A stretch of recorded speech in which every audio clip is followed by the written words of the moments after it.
of the Constitution, which can be called a lawyer's paradise on the basis of the extent of litigation that it has caused so far.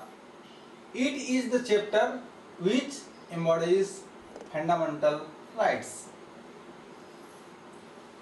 दोस्तों, ये sentence है Chhattisgarh judicial service 2014 के परीक्षा में आए हुए जो पैसेज था, जो इंग्लिश से हिंदी में जिसको अनुवाद करना था, उसमें का एक सेंटेंस है। देखने से लगता है ये 5 लाइन का एक सेंटेंस है। वैसे तो ट्रांसलेट करना, अनुवाद करना एक कला है, बौद्धिक काम है, जिसमें शब्दों को रीअरेंज करना, उसके ग्रामर को पकड़ना और उसके शब्दों का मतलब जानना बहुत ज़रूरी होता है।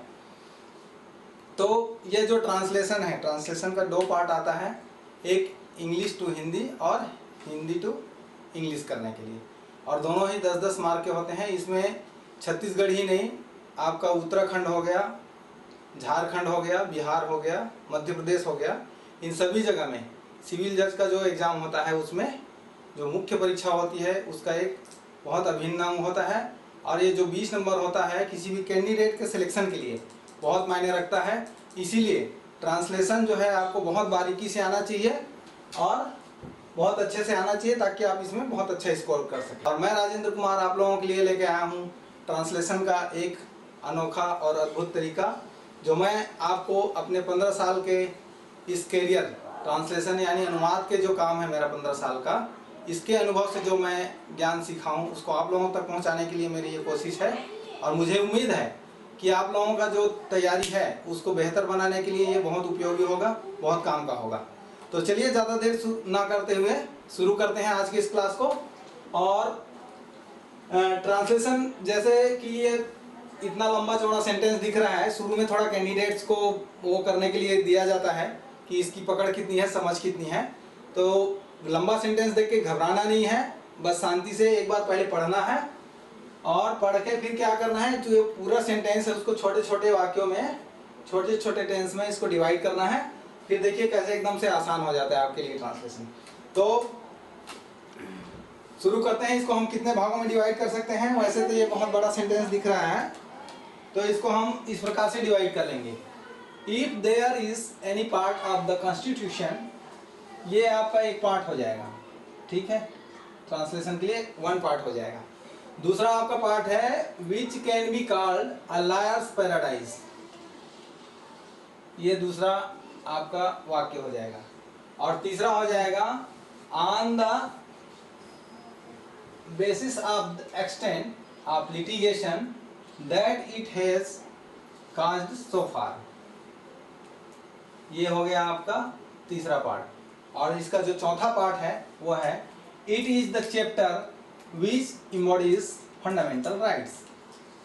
अब देखिए, देखने में इतना बड़ा सेंटेंस है लेकिन वैसे कोई दिक्कत की बात नहीं है, सबको मालूम है। छोटे छोटे, मुझे नहीं लगता कि जैसे इसका पहला पार्ट है इसमें कोई बहुत भारी या बहुत बड़ा ऐसा कोई शब्द लिखा हो जो आप लोगों को समझ में ना आ रहा हो। अगर इतनी लेवल में आप लोग पहुंचे हैं तो इन सब के छोटे छोटे शब्द जो हैं इनके सभी के अर्थ आप लोगों को मालूम होगा। जैसे कि इफ यानी यदि हो गया, देयर इज एनी पार्ट यानी कि कोई ऐसा भाग है, ऑफ द कॉन्स्टिट्यूशन यानी कि संविधान का।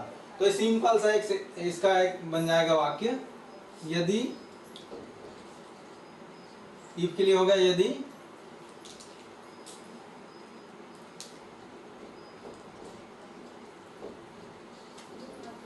संविधान का कोई, एनी मतलब हो गया कोई, यदि संविधान का कोई ऐसा भाग है, क्या हो गया, if there is any part of the constitution, इसका ट्रांसलेशन क्या बन जाएगा, यदि संविधान का कोई ऐसा भाग है, ठीक है। ये हो गया आपका पहला, ठीक है। दूसरा हो गया which can be called, which can be called का मतलब क्या हो गया, जिसे कहा जा सकता है। अ लायर्स पैराडाइज, अ लायर्स पैराडाइज यानी कि वकीलों का स्वर्ग। On the basis of the extent of litigation, यानी कि मुकदमेबाजी की हद है, जो मुकदमेबाजी की जो सीमा है उसके आधार पर, ठीक है, on the basis of the extent of litigation that it has caused so far. अब ये क्या हो गया, इसका रीअरेंजिंग हो जाएगा, ये हो जाएगा आपका that it has caused so far. अब तक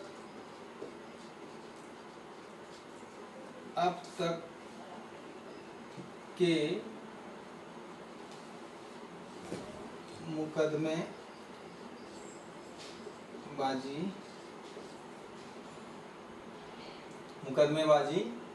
मुकदमेबाजी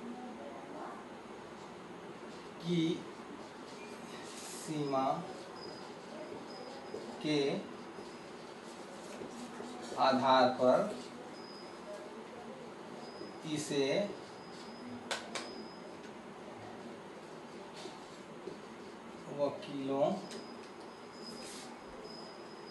का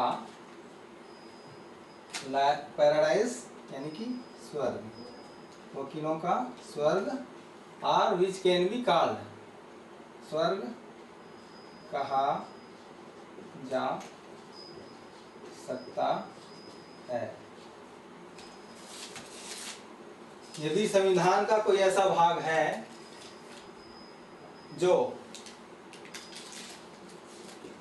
अब तक के मुकदमेबाजी की सीमा के आधार पर इसे वकीलों का स्वर्ग कहा जा सकता है, तो आगे क्या दिया है फिर, it is the chapter which embodies fundamental rights. तो आगे क्या दिया है कॉमा करके, तो वह केवल वह चैप्टर यानी कि अध्याय किसका, कॉन्स्टिट्यूशन का, है ना। तो वह केवल वह अध्याय है जो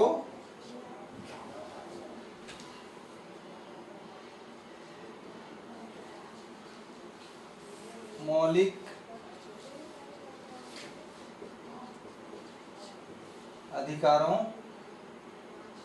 अधिकारों की व्याख्या करता है, अधिकारों की व्याख्या करता है। देखिए इतना बड़ा सेंटेंस लग रहा था, बहुत भारी लग रहा था, लेकिन 2 मिनट के अंदर ये ट्रांसलेट हो गया। कोई बहुत भारी काम नहीं है, बहुत आसान है, आप सभी कर सकते हैं। और आप लोगों को जो दिक्कत आ रही है उसको दूर करने के लिए मैं आया हूँ, और मैं आप लोगों को प्रैक्टिस करा के इसको सिखाऊंगा और आप सब सीखेंगे, मुझे पूरा उम्मीद है। इसीलिए बोलते हैं कि प्रैक्टिस मेक्स परफेक्ट। तो आप लोगों को भी प्रैक्टिस करते जाना है ताकि आप लोग भी परफेक्ट हो जाएं। अब ये दूसरा सेंटेंस है उसी पैसेज का, ठीक है, ध्यान दीजिएगा। दूसरा सेंटेंस भी देखिए, 1 2 3 4 5 6, कम से कम 6 लाइनों का एक सेंटेंस है। अब ऐसे 6 लाइनों का सेंटेंस देख के बच्चों की हालत तो वैसे भी खराब हो जाती है, पर आप डरिए नहीं, बिल्कुल मैं आप लोगों को आराम से और धीरे से और सही तरीके से एक एक करके बताता जाऊंगा, धीरे से समझाता जाऊंगा। और कोई डाउट होगा, कोई दिक्कत होगा, कोई ऐसी भाषा लगेगी या जो समझ में नहीं आएगा, जो सेंटेंस या जो वाक्य, तो उसको कमेंट्स बॉक्स में कमेंट करके मुझे जरूर बताइएगा, ताकि मैं आप लोगों को उसका समाधान दे सकूं। तो चलिए शुरू करते हैं। तो फिर से वही फार्मूला अपनाएंगे। पहले शब्दों का मतलब, इसमें लग रहा है थोड़ा हार्ड शब्द आए हैं 1-2 जगह में, तो उन हार्ड शब्दों का भी मैं मतलब बताते जाऊंगा साथ में, और उसके बाद उसको रीअरेंज कैसे करना है वो बताऊंगा, और वाक्य को छोटे छोटे भाग में कैसे डिवाइड करके उसका मतलब निकालेंगे, फिर वो ट्रांसलेशन अपने आप रीअरेंज होगा। देखते जाइए। अगला सेंटेंस है पैसेज का, even a casual glance over the pages of the supreme court reports will show that there have been more cases in this area than in any other crisis of the constitution were served on the provisions at the time of their adoption and predicted that they would beat all the cards as a source of litigation। अब ठीक है, अब ठीक। तो देखिए इसको part part में divide करते हैं। सबसे पहले even a casual glance, even a casual glance, यहाँ एक पार्ट कर लेते हैं, छोटा सा आसानी हो जाएगा, है ना। over the pages of the Supreme Court reports, फिर आ जाएगा will show that there have been more cases in this area than in any other crisis of the constitution. ठीक है, यहाँ ये हो जाएगा 2 नंबर, ये हो जाएगा 3 नंबर और ये हो जाएगा 4 नंबर। उसके बाद वर सर्व ऑन द प्रोविजंस, ये हो जाएगा eight the time of their adoption, 5 number. ठीक है, और उसके बाद एंड प्रेडिक्टेड दैट, ये हो जाएगा 6 number. They would beat all records as a source of litigation. ठीक है, ये हो जाएगा 7। तो इतने बड़े बड़े वाक्य दिया जाता है और खासकर ये शुरुआत में दिया जाता है ताकि बच्चों को धैर्य बनाना आए, किस तरह से आराम से देख के डरना नहीं है। अब देखिए छोटे छोटे वाक्यों का भी अनुवाद करके रख जाएंगे। ठीक है, इवन अ कैजुअल ग्लेंस, इसका मतलब है सरसरी नजर। ठीक है, कैजुअल ग्लेंस का मतलब है सरसरी नजर। ठीक है ना, आकस्मिक दृष्टि भी बोल सकते हैं इसको हम। इवन का मतलब हो गया यहाँ तक कि, कैजुअल ग्लेंस यानी कि सरसरी नजर, ये हो जाएगा सरसरी नजर। और बहुत बढ़िया हिंदी अगर बनाना चाहेंगे तो क्या बन जाएगा,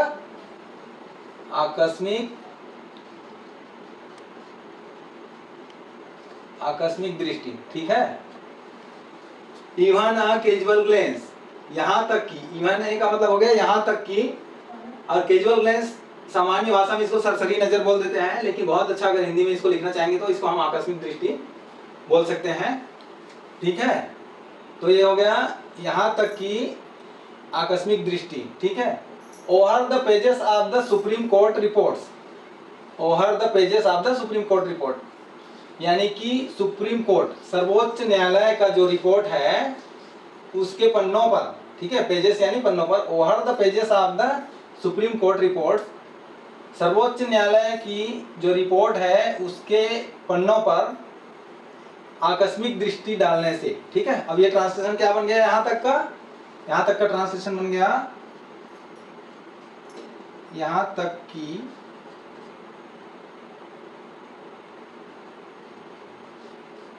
सर्वोच्च न्यायालय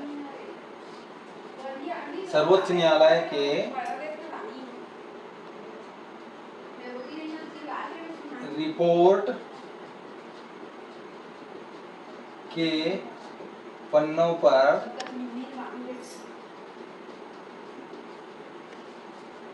पर आकस्मिक दृष्टि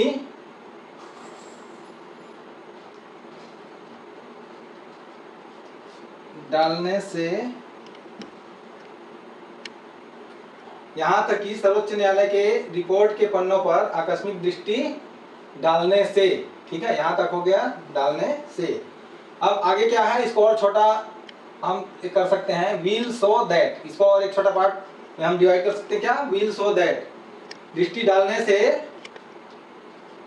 क्या होगा, विल सो दैट का मतलब है पता चलेगा, है ना, पता चलेगा। दैट का मतलब हो गया कि, पता चलेगा कि there have been more cases, ये क्या हो गया आगे, there have been more cases in this area, ये हो गया आपका परफेक्ट कंटिन्यूअस का प्रेजेंट परफेक्ट कंटिन्यूअस में आ गया। ठीक है, there have been more cases in this area.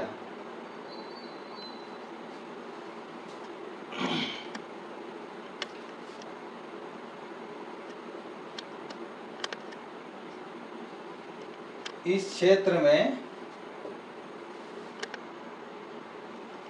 There have been more cases in this area, इस क्षेत्र में अधिक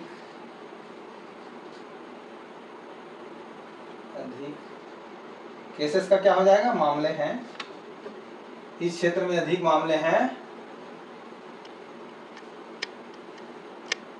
अधिक मामले रहे हैं, हो जाएगा ना, अधिक मामले रहे हैं। आगे क्या है, than in any other crisis of the constitution, तो यहाँ क्या हो जाएगा,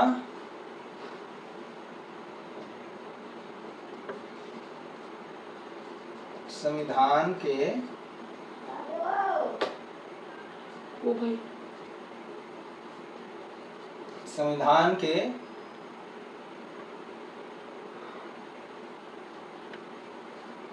अन्य संकटों की तुलना में। अब देखिए यहाँ पे क्या होगा, यहाँ हमें रीअरेंज करना पड़ेगा, है ना, आगे पीछे करना पड़ेगा। तो यहाँ हो गया, इस क्षेत्र में अधिक मामले रहे हैं संविधान के संकटों के संविधान के अन्य संकटों की तुलना में। अब ये क्या हो गया, ये उल्टा हो गया। अभी इसको हमें क्या करना है, रीअरेंज करना है। तो ये रीअरेंज कैसे करेंगे, संविधान के अन्य संकटों की तुलना में, संविधान के समक्ष अन्य संकटों की तुलना में। अब ये सेंटेंस कहाँ आ जाएगा, ये वर्ड आ जाएगा यहाँ, संविधान के समक्ष अन्य संकटों की तुलना में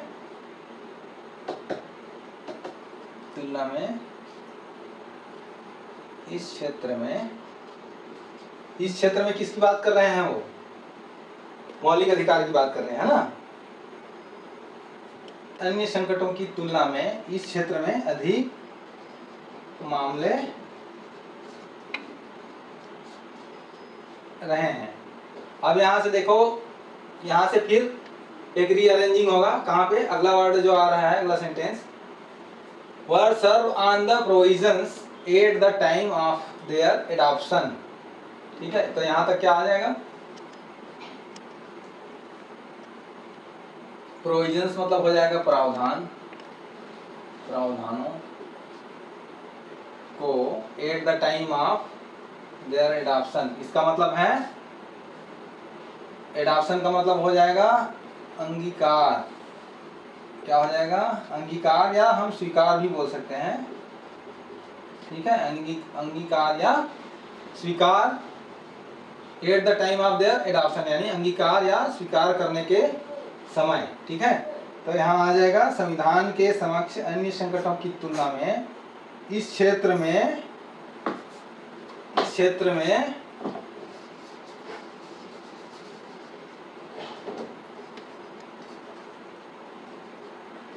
प्रावधानों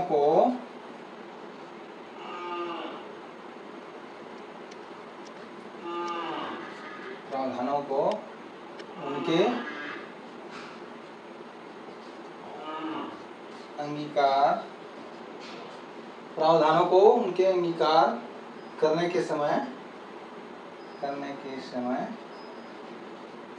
उनके अंगीकार करने के समय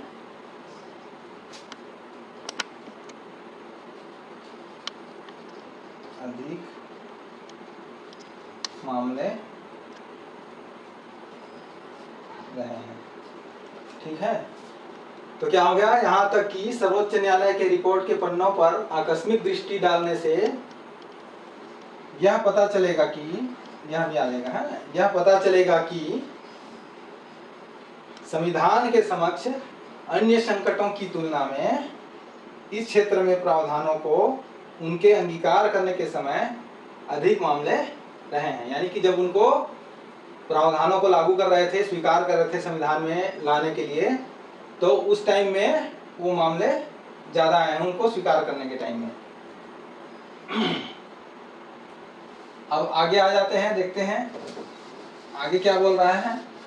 आगे और एक सेगमेंट है इसका, and predicted that they would beat, और ये ऐसी भविष्यवाणी किया है।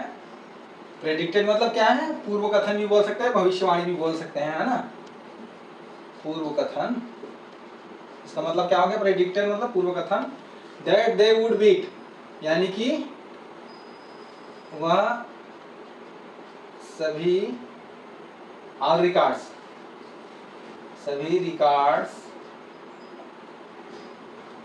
को तोड़ देंगे, as a source of litigation,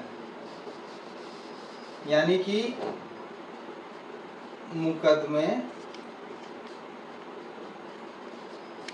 बाजी के स्रोत के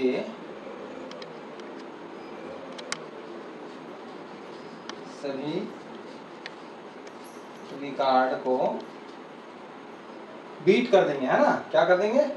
दैट दे वुड बीट, मुकदमेबाजी के स्रोत के सभी रिकॉर्ड को तोड़ देंगे, यानी कि सबसे अधिक मुकदमेबाजी इसी में आएंगे, ठीक है। एंड प्रेडिक्टेड का भी बता दिया था ना, जैसे मैं पहले लिखा था, पूर्व कथन, है ना। और यह पूर्व कथन दिया गया कि मुकदमेबाजी के स्रोत के सभी रिकॉर्ड को तोड़ देंगे। तो ये हो गया इतनी देर में उस पैसेज के 2 सेंटेंस का अनुवाद, ठीक है। अब आगे चलते हैं, इससे आगे के सेंटेंस में क्या बोला था वो देखते हैं। उसी पैसेज का अगला सेंटेंस है। अब थोड़ा सा मामला थोड़ा क्लियर हो गया है, अब सेंटेंस छोटे आ रहे हैं और इजी हो रहे हैं, देखते जाइए। इसीलिए शुरू में घबराना नहीं है, धैर्य रखना है और बनाते जाना है। बोलते हैं ना, चीज़ें तो किताबों में बहुत सारा लिखा हुआ मिल जाता है, लेकिन हमारे भी गुरुजी, हमारे भी टीचर्स यही बोला करते थे कि बेटा ये सब चीज़ें किताबों में तो बहुत लिखा हुआ मिलेगा, इसको अपने दिमाग में लिखने की ज़रूरत है, दिमाग में। तो इसीलिए आप लोग भी नोट्स बनाना छोड़ दीजिए, पहले समझिए, उसके बाद में नोट्स बनाइएगा, ठीक है। तो ध्यान दीजिए, अगला सेंटेंस क्या है? अगला सेंटेंस है, but it stands to the credit of constitution that even in this field the number of cases has not been too large. अब सेंटेंस छोटा है, इसका मीनिंग हो गया लेकिन it stands to the credit of constitution, ठीक है। फिर भी हम छोटा कर लेंगे, आसानी हो जाता है, तो हम यहां तक का ले लेंगे, लेकिन इसका श्रेय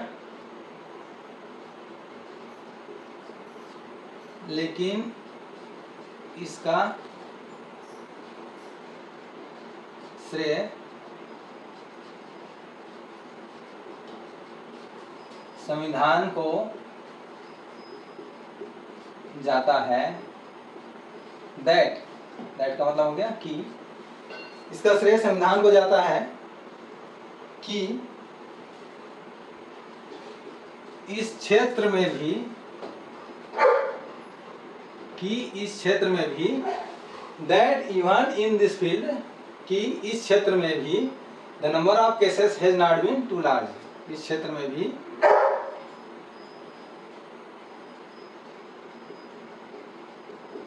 मामलों की संख्या, इस क्षेत्र में भी मामलों की संख्या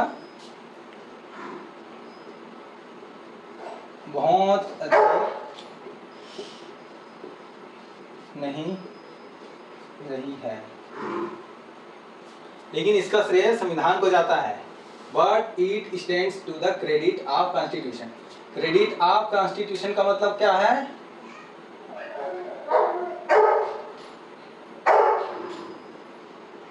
ये क्या हो गया? संविधान का। क्रेडिट का मतलब क्या होता है यहाँ? अच्छा में आएगा श्रेय, ठीक है। लेकिन इसका श्रेय संविधान को जाता है कि इस क्षेत्र में भी द नंबर ऑफ केसेस, यानी कि मामलों की संख्या, द नंबर ऑफ केसेस, मामलों की संख्या has not been too large, बहुत अधिक नहीं रही है। अब देखिएगा यहाँ ग्रामर का पार्ट है ना, इसीलिए ग्रामर वाले सेक्शन के लिए मैं अलग से वीडियो बनाऊंगा और उसको ध्यान दीजिएगा। मैं उसमें एक्टिव वॉइस में और पैसिव वॉइस में दोनों में कहाँ पर कौन सा सेंटेंस में किस तरह के वर्ड्स यूज होंगे, कहाँ पर ता है ती है आता है और कहाँ पर रहा है रही है आता है, उस सब के बारे में भी समझाऊंगा, तो उसको भी देख लेना आप लोग, जिससे क्या होगा आपको सेंटेंस के प्रकार को पहचानने में आसानी हो जाएगी, ठीक है ना। जैसे कि हो गया ये प्रेजेंट परफेक्ट कंटिन्यूअस में बहुत अधिक नहीं रही है, तो ठीक है। अगला सेंटेंस है, normally fundamental rights bye there very nature provide a continuously reach source of litigation, ठीक है। वैसे तो ये छोटा ही सेंटेंस है, लेकिन फिर भी अपनी सुविधा के लिए हम इसको पहले छोटा करेंगे, मीनिंग निकालेंगे, उसके बाद रीअरेंज करेंगे, ठीक है। तो नॉर्मली का क्या हो गया? सामान्यतः, देखिए शब्दों का मतलब उसका अर्थ जानना बहुत जरूरी है, और ये वैसे भी जुडिशियल सब्जेक्ट से रिलेटेड है, इसीलिए और भी मीनिंग तो सभी जानते हैं लेकिन उसका जुडिशियल टर्म्स में कैसे यूज होते हैं वो जानना बहुत जरूरी होता है। तो इसीलिए इसके लिए एक तरीका आप लोग रोज अपनाएं कि कम से कम प्रतिदिन 10 वाक्य ऐसे आप अपने डायरी में नोट करिए और उसको रिवाइज करते जाइए, ताकि आप उस पर पूरा काम कर सकें और आपको हिंदी और अंग्रेजी उस शब्दों का दोनों पता रहे। ठीक है, ताकि आप लोगों का जो ट्रांसलेशन है, ट्रांसलेशन के साथ साथ आपका जो राइटिंग है आपका, वो दोनों सही हो जाए। ठीक है, तो नॉर्मली का मतलब हो गया सामान्यतः, फंडामेंटल राइट्स का पता ही है, मौलिक अधिकार। ठीक है, मौलिक अधिकारों, बाय देयर वेरी नेचर का मतलब हो गया अपनी मूल प्रकृति, अपनी मूल प्रकृति के अनुसार। बाई का क्या हो गया, अनुसार हो जाएगा ना, अपनी मूल प्रकृति के अनुसार, नेचर का तो प्रकृति हो गया, अनुसार। प्रोवाइड का मतलब हो गया उपलब्ध कराना, उपलब्ध कराना। ये कंटिन्यूअसली, यानी कि कंटिन्यूअसली का क्या हो जाएगा, निरंतर, निरंतर। रीच सोर्स, रीच का मतलब यहाँ आ जाएगा, बहुत बढ़िया हिंदी में लिखवाऊंगा आपको, समृद्ध। और सोर्स का स्रोत हो जाएगा ऑफ लिटिगेशन, यानी मुकदमेबाजी। आपका हो गया का और मुकदमेबाजी। ठीक है, तो इस प्रकार से अब ट्रांसलेशन क्या बनेगा, ट्रांसलेशन बनेगा सामान्यतः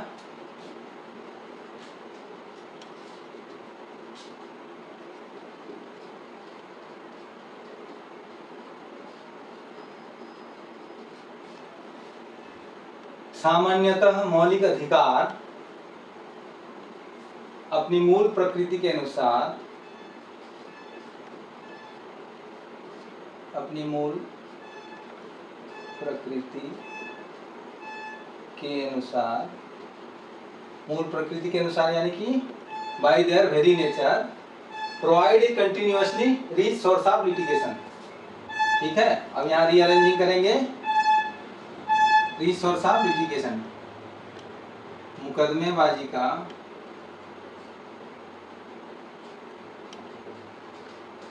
मुकदमेबाजी का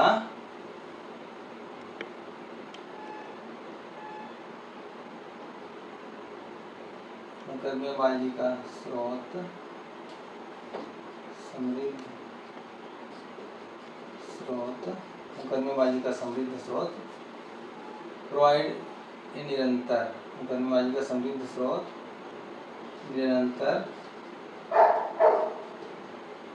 निरंतर उपलब्ध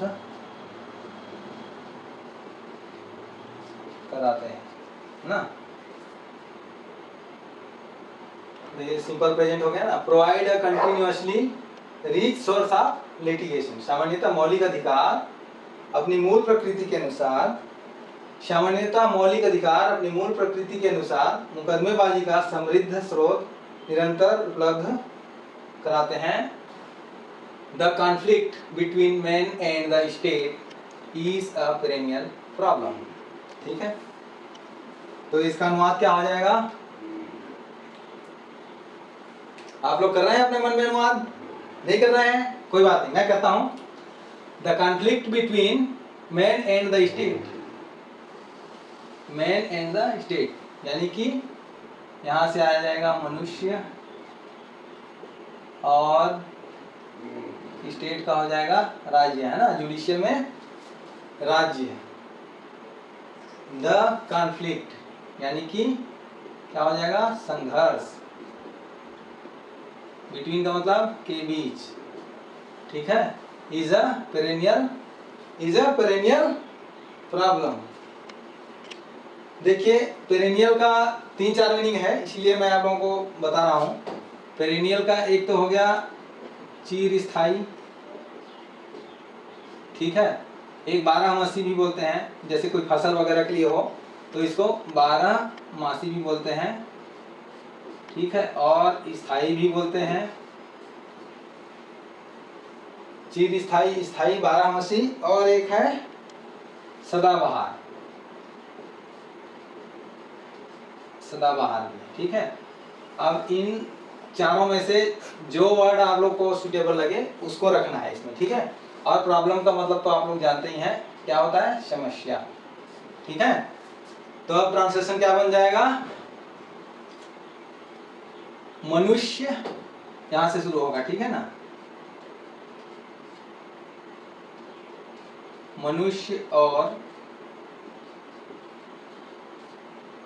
राज्य के बीच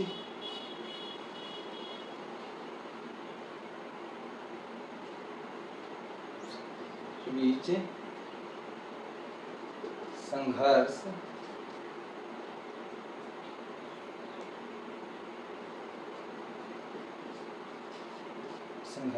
स्थायी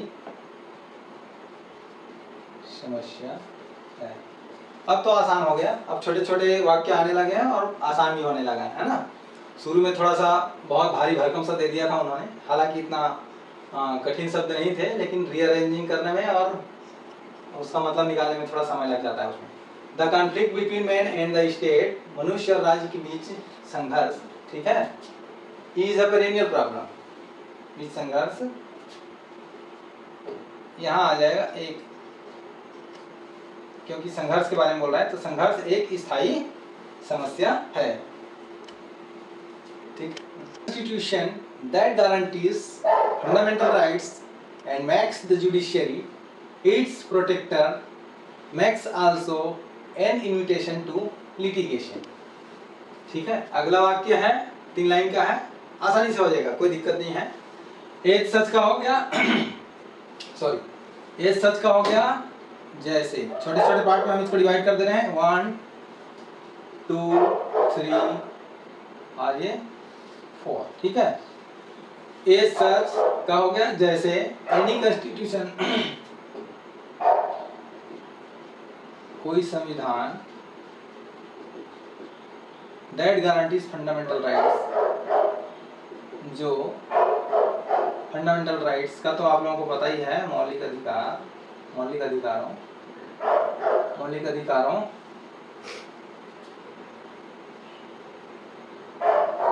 and makes the judiciary its protector, और बनाता है जुडिशियरी का मतलब क्या आ जाएगा, न्यायपालिका, है ना, न्यायपालिका। प्रोटेक्टर का हो जाएगा रक्षक, and makes the judiciary its protector, makes also an invitation to litigation, litigation को invitation देता है, यानी मुकदमे बाजी को निमंत्रण देता है। अब निमंत्रण ऐसे भाई किसी प्रोग्राम का, किसी फंक्शन का निमंत्रण नहीं है, यानी कि ऐसे काम हो जाते हैं जिसकी वजह से लिटिगेशन बढ़ते हैं, उसी को कहा गया है मुकदमेबाजी को निमंत्रण देता है। तो चलिए देखते हैं ट्रांसलेशन क्या बनेगा। जैसे कि एज सच का हो जाएगा, जैसे कि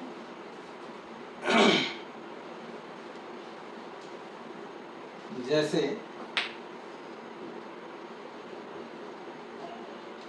कोई भी संविधान, जैसे कोई भी संविधान जो मौलिक अधिकारों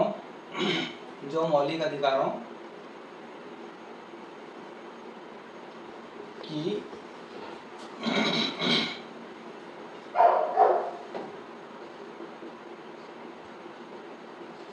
गारंटी देता है। देखिए ऐसा मत सोचिएगा कि गारंटी को गारंटी क्यों लिख रहे हैं, कभी कभी क्या होता है, अगर हम इसका बहुत बढ़िया हिंदी लिख देंगे ना, गारंटी का वैसे प्रतिभूति होता है, तो सिक्योरिटी भी होता है, प्रतिभूति भी होता है, तो अगर हम ऐसा लिखेंगे तो इसका सेंस ही गड़बड़ा जाएगा, इसीलिए गारंटी को गारंटी लिखा जा रहा है। जैसे कोई भी संविधान जो मौलिक अधिकारों की गारंटी देता है, और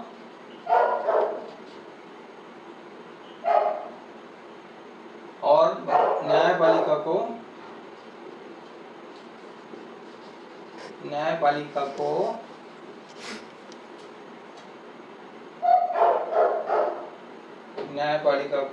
इसका हो जाएगा, इसका, ठीक है ना, इसका प्रोटेक्टर मतलब हो जाएगा रक्षक, मैक्स यानी बनाता है, ठीक है, सिंपल प्रेजेंट में आ गया, बनाता है।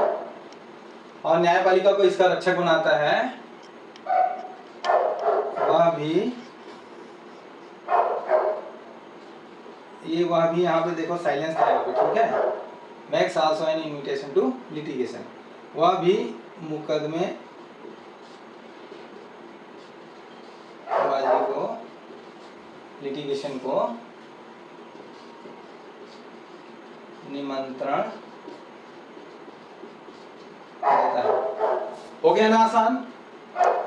यहां तक से आपका ट्रांसलेशन शुरू हुआ है। एज सच का हो गया कि जैसे, ठीक है, एज सच यानी कि हो गया जैसे, एनी कॉन्स्टिट्यूशन यानी कोई भी संविधान, दैट गारंटीज यानी जो गारंटी देता है, किसका गारंटी देता है? फंडामेंटल राइट्स का, जो मौलिक अधिकारों की गारंटी देता है, एंड और आ जाएगा मैक्स द जुडिशियरी, न्यायपालिका को इसका रक्षक बनाता है, makes the judiciary its the protector, ठीक है, न्यायपालिका को इसका रक्षक बनाता है, वह भी यहाँ साइलेंट था तो मैंने लिख दिया है, makes also in invitation to litigation, वह भी मुकदमेबाजी को निमंत्रण देता है।